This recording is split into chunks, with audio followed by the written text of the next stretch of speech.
한국은 아직도 세계에서 가장 안전한 나라 중 하나로 알려져 있습니다. 2019년 안전도시지수 세이프 시티즈 인덱스에 따르면 대한민국의 수도 서울은 세계에서 가장 안전한 도시 60곳 중 8위를 차지했습니다. 한국에서 걸려온 손자의 전화 미국인 할머니가 경악한 이유. 여러분은 미국의 청소년들에 대한 통금 시간이 존재한다는 사실을 아시나요? 미국 시카고에서는 청소년들의 안전을 위해 밤 10h 이후부터는 보호자 없는 단독 외출을 철저히 금지하고 있습니다. 사건이 발생하기라도 하면 오후 6시부터 통행을 금지하는 강력한 조치를 취하기도 하는데요. 미국 현지의 상황을 모르는 한국분들이시라면 도대체 얼마나 치안이 안 좋은 거냐며 의구심이 생기실 겁니다. 한국과 미국의 치안에 아주 큰 괴리가 있기 때문인데요. 오늘 소개해드릴 사연은 이와는 반대로 한국의 현지 상황을 모르고 있던 미국 할머니에게 있었던 어느 해프닝입니다. 그녀는 손자에게 밤늦게 걸려온 전화 때문에 딸에게 호되게 호통을 쳤다고 하는데요. 과연 그녀에게는 무슨 일이 있었던 걸까요? 함께 살펴보겠습니다. 안녕하세요. 어느덧 한국에서 5년 가까이 살고 있는 켈리스라고 해요. 저는 미국 시골에서 태어났지만 악착같이 공부하여 뉴욕대에 진학했어요. 그리고 그곳에서 지금의 남편을 만나게 되었죠. 남편은 뉴욕 외곽 쪽에 살고 있던 회사원입니다. 그는 미국에 유학을 왔다가 아예 정착하여 살고 있던 한국인이었어요. 그러다가 저를 만나서 신혼생활까지 미국에서 보내게 되었죠. 당시만 해도 저는 한국을 잘 몰랐기에 혹시나 그가 한국에서 결혼생활을 보내자고 하면 어쩌나 고민했습니다.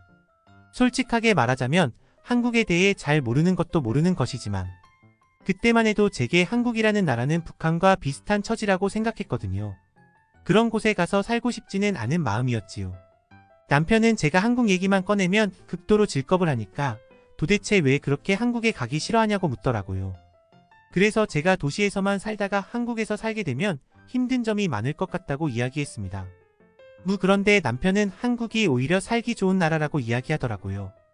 그래서 그곳은 북한과 비슷하지 않냐고 하니까 그는 제가 잘못 알아도 한참을 잘못 알고 있다며 호탕하게 웃더군요. 그렇게 그는 저를 한국에 데려가 주었습니다. 그때 저는 신세계를 경험했죠. 특히 한국의 화장품들을 모조리 쓸어왔던 것 같아요. 제가 한국이라는 나라를 정말 잘못 알고 있었구나 하는 걸 깨달았어요. 한국은 엄청나게 발전된 곳이었죠. 심지어 지하철 같은 대중교통은 우리 미국보다 훨씬 잘 되어 있었어요. 사람들의 질서는 물론이고 지은 지 1년도 안 된 것처럼 아주 깨끗하게 관리되고 있었거든요. 그렇게 한국이라는 신세계를 경험한 후 저희는 다시 미국으로 돌아왔습니다. 한국에 대한 저의 이미지가 완전히 뒤바뀐 채 말이죠. 그리고 그 뒤로 미국에서 결혼 생활을 이어나가고 있었습니다. 아이도 낳고 행복한 생활의 연속이었죠. 친정 부모님은 틈날 때마다 아이를 보러 방문하셨고 저희 부부를 위해 힘든 육아도 함께 동참해 주셨어요. 덕분에 저희들은 많은 도움을 받을 수 있었고 아이는 저보다 저희 부모님을 더 따르고 좋아할 정도로 친밀한 관계를 유지했습니다. 그러다 남편이 하고 싶은 사업이 생기게 되었어요. 그렇게 저희 가족은 갑작스럽게 한국행을 결정하게 되었죠. 이제는 한국이 얼마나 멋진 곳인지 알기 때문에 저는 한국행을 망설이지 않고 짐을 쌀 수 있었습니다. 하지만 한국이 선진국인 것과는 별개로 타지 생활은 적응하기 힘들었습니다. 시설도 미국보다 깨끗하게 잘 관리되고 있는 곳이 많았고 사람들도 모두 친절하게 대해 주었지만 문화가 다른 부분은 어쩔 수 없더라고요.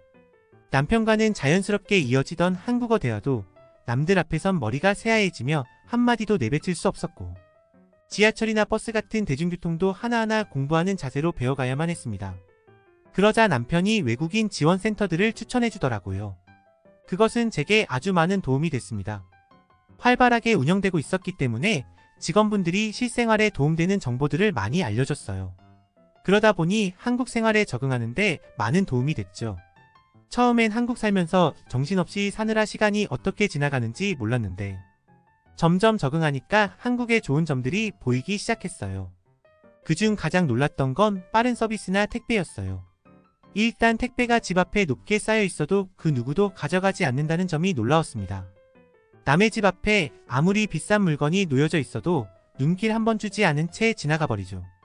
또한 한국의 택배는 상상도 못할 정도로 빨리 옵니다. 밤에 주문하면 다음날 아침에 일어나서 받을 수 있어요. 이것은 혁명입니다. 한국에서만 가능한 혁명이죠. 덕분에 밤 늦게 인터넷으로 장을 보아도 다음날 아침 요리를 만들 수 있어요. 심지어 도착하면 도착했다고 개인적인 연락까지 받을 수 있습니다. 미국에서는 택배 기사들이 개인적으로 연락할 수 없게 돼 있거든요. 처음엔 제 연락처로 택배 문자가 와서 당황스러웠는데 이젠 택배 연락만 기다리고 있어요. 그리고 여러가지 우리도 굉장히 빠르죠. 미국에서는 그러한 서비스를 하려면 상당히 오랜 시간이 걸리거든요. 절차도 복잡하고 직원들이 대체적으로 여유로워요. 고객들은 급한데 말입니다. 그래서 불편할 때가 많은데 한국에서는 그 긴 과정이 고작 며칠 안에 다 끝나는 마법이 일어나요. 그렇게 적응을 하고 몇 년이 지났을 때일까요? 첫째 아들 제이슨은 초등학교에 입학하게 되었고 유치원에 다니는 동생 해리도 한 명 있었습니다. 아이의 입학은 저희에겐 걱정거리였어요. 유치원에서는 그래도 잘 놀았는데 초등학교에 가면 외국인이라고 놀리는 못된 아이가 있을지도 모르니까요. 유치원에 처음 갔을 때도 생김새가 달라서 아이들이 놀란 티를 내는 바람에 아들 제이슨이 상처받은 적이 있어서 더 신경 쓰였었죠. 아니나 다를까 제이슨은 입학 이후 내내 늘 울상인 채로 집에 돌아왔답니다. 그래도 저와 남편은 애써 적극적으로 나서지는 않았어요. 그저 아이의 감정 정도만 물어봐 주었죠. 아이의 일이니까 스스로 해결해야 한다고 생각했어요. 그런데 그 이후에 더 큰 일이 일어나고 말았죠. 아이가 눈이 퉁퉁 부은 채로 현관문을 열고 들어왔습니다. 연고를 묻자 제이슨은 아이들이 반드시 자기 생일 파티를 열라고 했다며 자기는 열기 싫다고 눈물을 흘렸어요. 저는 애써 그 아이들이 너희 생일을 축하해주고 싶은 마음에 그랬을 거라며 제이슨을 달랬습니다. 며칠 후 제이슨의 생일이었습니다. 남자아이들이 소심하게 인사를 하면서 집에 들어왔죠. 외국인 엄마인 저를 보고 놀란 듯 보였어요. 그 아이들은 제이슨을 괴롭힐 것처럼 보이지는 않았었습니다. 아들은 울상이었어요. 전 눈치를 보며 잘 놀라고 하고 방에 들어가 있었죠.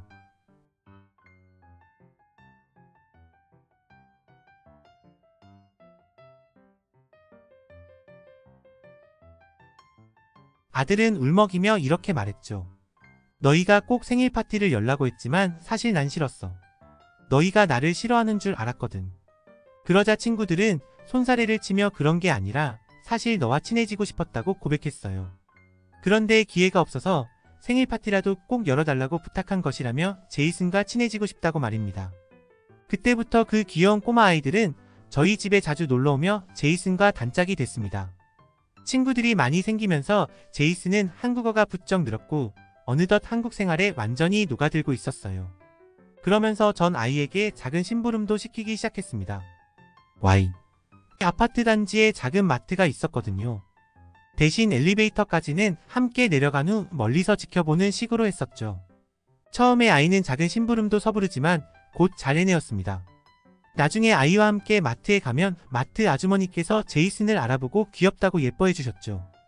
제이슨이 혼자 와서 물건도 잘 사고 거스름돈도 꼼꼼하게 챙긴다며 아주 똑 부러지는 아이라고 칭찬해 주셨습니다. 그 말을 듣는데 정말 마음이 놓이더라고요.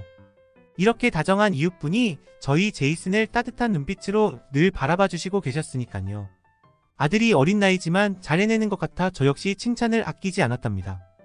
그런데 언제부터인가 갑자기 아들이 하나씩 초콜릿이나 사탕을 가져오기 시작했습니다.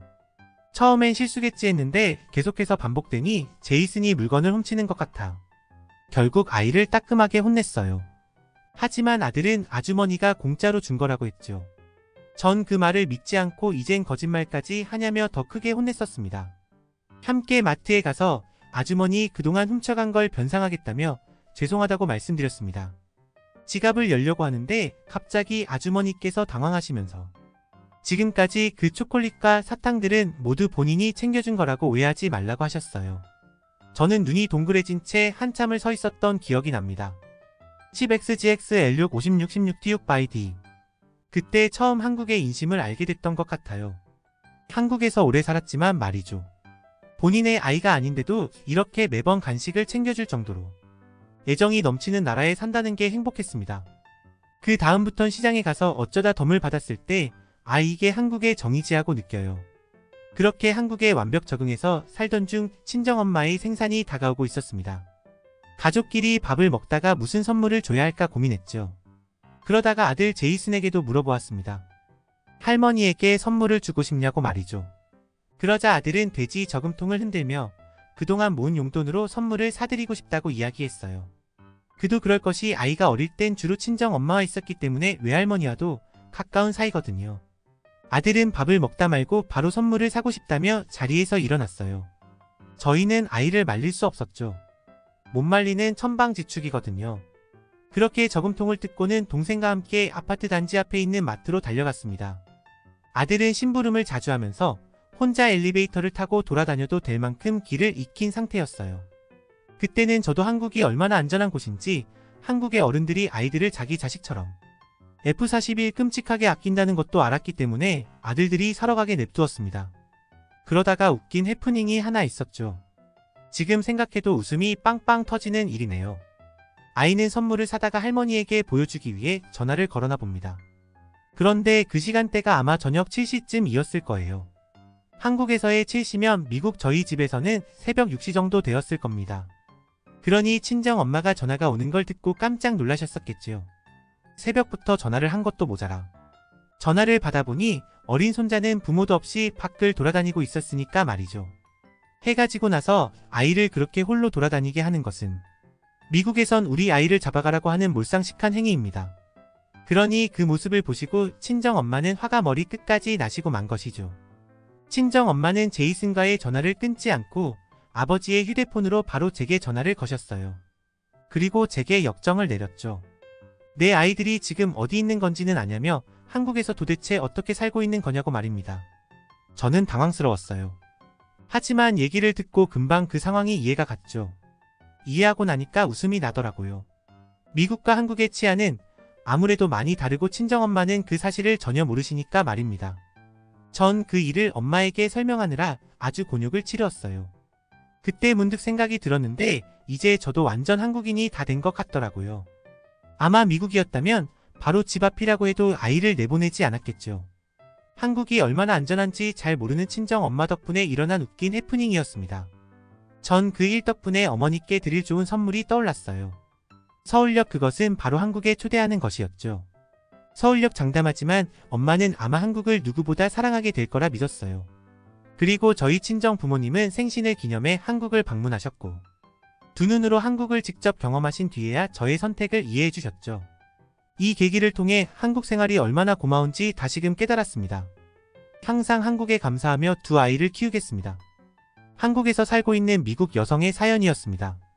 그녀의 어머니는 손자가 밤늦게 나홀로 외출했다는 사실을 아시고는 아주 큰 충격을 받으셨는데요.